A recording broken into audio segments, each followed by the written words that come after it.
Hi guys, welcome back to the channel. In this video I'm going to take you through my Sixshot journey, as a lot of people struggle to improve in this task, and it seems to be the case with most precision tasks in general. For a brief introduction, I want to go over some of the benefits and disadvantages to the task to start off with, and how it has affected me. So one of the benefits to this task which I covered in my 1000 hours video was the ability to produce clean, straight lines. I was able to identify inefficient movements in my aim, and working towards correcting those has definitely seen progress.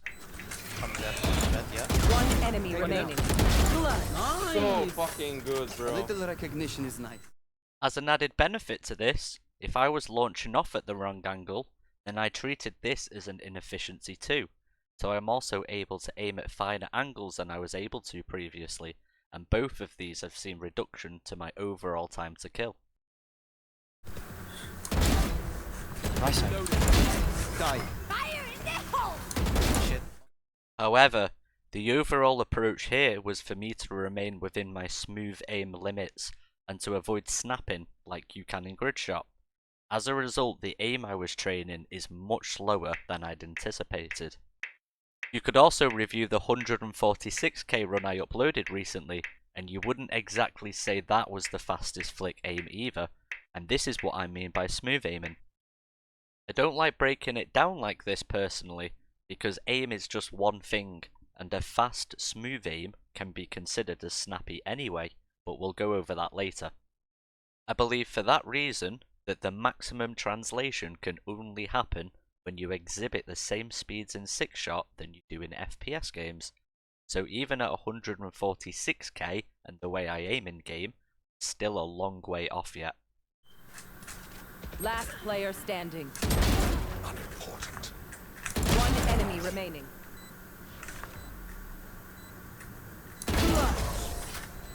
Check out the line when the smoke fades. I was able to precisely flick to where I suspected the last player could be, and because I hit that spot so quickly, I was able to decide what to do next. Aim towards B garage instead. Being able to finish your action quickly will benefit you in so many ways. One of the disadvantages I had with this task was with the spawn grid for the targets. It covers about 45 degrees field of view, and that's all it requires you to aim in. Your Sens is most likely chosen to operate at much wider ranges, and so this is why it's a challenge to hit shots in a much smaller scale, while remaining precise. The main downside to this though, is when you are required to hit a shot outside of this range, you realise you had not trained that movement, and actual medium or long range targets are not much better overall, but you have improved because the start of your aim is very important, so you can focus on the destination side more. We're going to cover two critical areas that players lose a lot of time on, and you might not even realise that you're doing it. These two areas were what I focused on first, and I picked up on them when slowing down clips. First is the click timing, and it can be considered as a mental state or trust with your aim. When players are on target, they often wait for around 100 milliseconds before actually clicking the target. 100 milliseconds is a massive figure when it comes to hitting shots fast. The second part, which was mentioned in the introduction, inefficiencies with your aim will also cost you between 100 to 200 milliseconds delay, and you can see how this is stacking up. This can mean an imprecise flick and an adjustment, or an unclean line in general. These are the two reasons why we can only hit 2 targets in a second, 3 targets in a second, and so on, and we perform much slower in general. Oh, sorry. Renner. Oh, Very good. as if.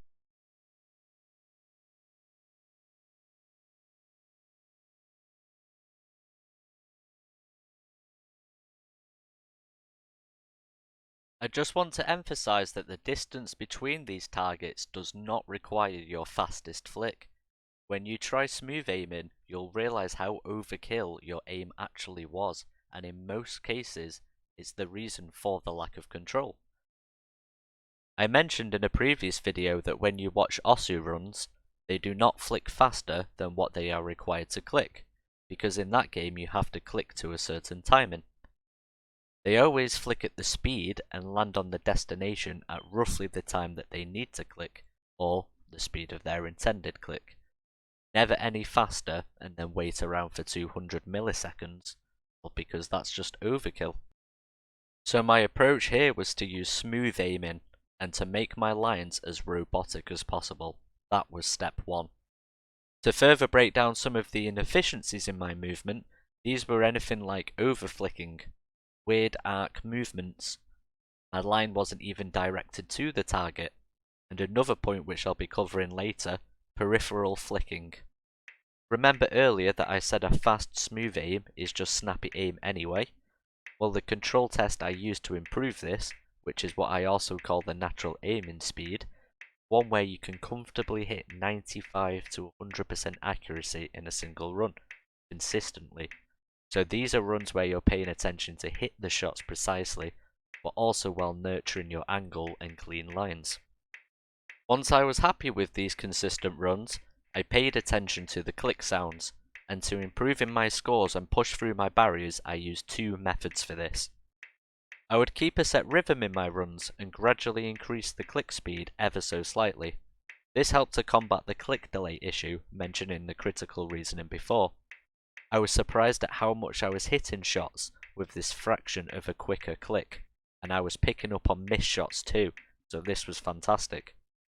The second part I wanted to include here was that I experiment this first on close bunched up targets, then slowly incorporate longer range ones. The longer range targets do suffer and are harder to keep in rhythm, so that's why it's important after a while to transition out of any rhythm based shooting you have going on, just go for the speed and upside instead. For the scoring, you will take a little hit at first because of the new missed shots. However, do not discard the faster areas that you were hitting bunched up targets in. This is false progress, and you should absolutely be happy with the fast areas in your run. It's about figuring out how to include the longer range ones then, and most importantly, being as efficient as possible with your lines. So when breaking down clips, I noticed 4 types of shot, and I wanted to show each of them to you because one of them I found extremely interesting. First is the imprecise flick, then adjustment. This movement is actually comprised of 2 motions, and when training precision, you should be aiming to make 1 motion. The flip side to this, however, is that you get good at adjustments, but it's bad practice. The aim in this task is to adjust less, not encourage them. As such, the first motion was imprecise, requiring a correction and you lost time. The second is similar to what Bardos mentioned in his guide. This is a precise, controlled flick that slows down towards the end, preventing any overflicks. It is very clean and most importantly, very consistent. You could argue, however, that by slowing down you are sacrificing some speed, and by definition this is not the fastest shot which you can hit, which is make or break in some situations. The next type of shot is a flick but with no slowing down at the end. It is much less controllable and can be defined as stopping dead on target. The reason why it is so much faster, and I've referred to it as a dead end flick before, is because you can pay so much attention to the speed that you lose focus on your pathing instead. So a couple of shots get hit really fast, but then you may stutter, almost like a double flick scenario. The next shot was the interesting one, and this is an over flick with absolutely no intention of stopping, and using purely click timing. It appears extremely bizarre, but it was the fastest recorded type of shot I had, and it was purely reactional. But there's so many negatives to this though. It's extremely hard to click time a shot like this, so you should avoid it at all costs because again it's a dead end flick, except you have no idea where your aim lands up unless you are extremely good at micro correcting, so it's hard to do anything after this. Okay, so I've spoken with a lot of my viewers in the comments and I have a decent idea of the score brackets that people go into when they're fairly new to Aimlab.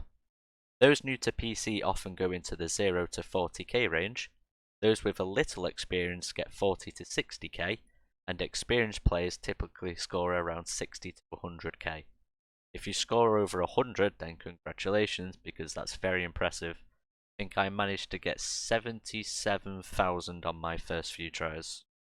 So instead of showing demo runs like I did in my previous guides, I want to set a demo run for you as a challenge, and it's a rhythmic 2 kills per second. This should score you around 110,000 once perfected. Seems really easy to achieve, right? Only 2 in 1 second. So guys, I hope after watching this video I've changed your perspective or helped to highlight some of the things you might have been noticing in your runs. And once you hit that 2 kills per second, you have improved, and apply exactly the same method to reach even faster runs without rhythm. Again, just exclude the run and practice on those bunch up targets and eliminate faster. Not every run has to be a personal best run, and you need to take time to experiment and not do the same movements. So, good luck guys, peace out, and I hope to see you all in the leaderboard.